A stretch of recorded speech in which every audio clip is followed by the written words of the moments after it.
Hey, what's up guys?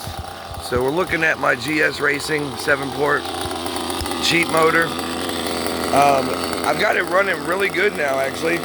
And what it took was I ended up putting a Reds Racing carburetor on it. Now I imagine it would probably run good with any better quality carburetor. Apparently the carburetor that came with it was not very good. Let me go ahead and cut it off for a minute. Alright, so the issue I was having, it wasn't with the motor like itself really. It wasn't, I couldn't get no bottom end power no matter how I tuned the carburetor. And when I would try to tune it and I'd start getting kind of close, it would end up going too lean on the bottom end where you'd pull the trigger and it'd like bog out. So I decided, I was like, I have a Reds Racing carburetor in an old WR7 engine, the Diamond Edition. So I used the carburetor off of that, and I was hopeful that it would fit, and it did. It was a little bit longer, and I did take the O-ring off the other one that was around the bottom that inserted into it, and put it around it to kind of cushion between it, like right here. Let's see if you guys can see it. But anyway, it's a little longer, but it's not touching or hitting anything in there, and it's sealed up tight. It's on there really well. It's really dirty. I ran it through the backyard in the wet grass. That was a bad idea. Now I'm gonna have to clean it really good today. I really needed to be cleaned up well anyway, but I'm really happy with this engine now. You know, I am using the 2-piece engine mount, and I do have like 3 1-piece Nitro engine mounts, so I will get that switched out eventually.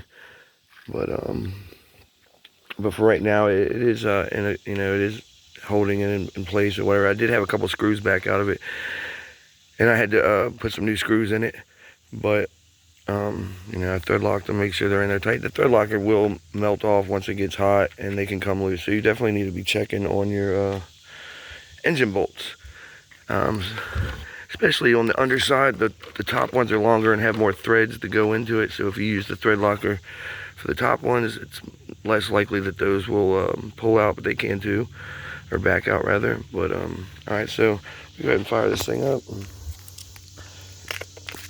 I'm not even going to pick up the transmitter to see if it'll just fire up. Nope.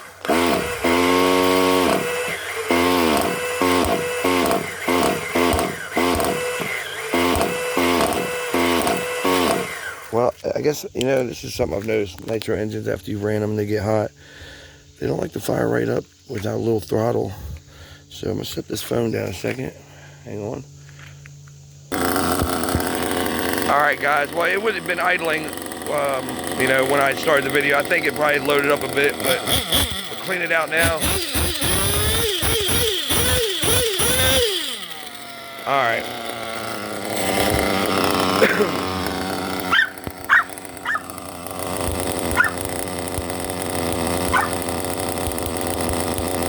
I ended up putting the Reds Racing muffler on it too, or exhaust pipe. And I'm not sure that I've noticed any difference other than the seals for the 2-piece connected. It seals up better. It's like I was burning up those little gaskets pretty quick in the cheaper, off-brand exhaust that I got that came with it. All right, guys. All right, I'm gonna give it a little rip real quick. So see if I can pull this off.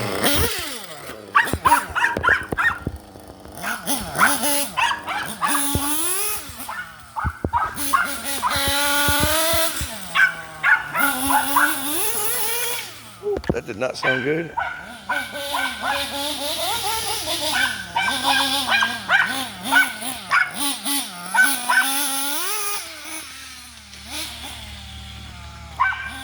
Hard to drive.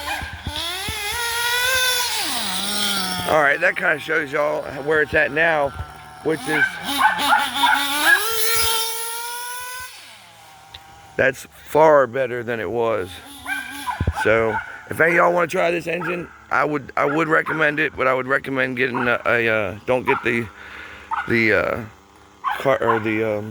exhaust manifold that comes with it. Get a higher quality exhaust manifold, and also get you a higher quality carburetor. Like I said, I am using the Reds HCX, I think it's called. It's the vertical carburetors they used, and it's a 2-needle carburetor. It tunes just fine. You know, it seems to idle well enough.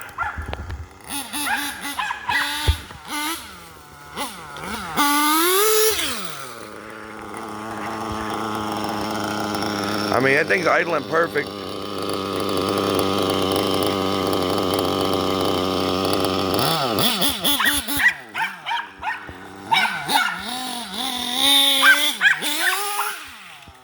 Alright guys, thanks for watching. Please like, comment, subscribe, and I'll see you on the next video. Later.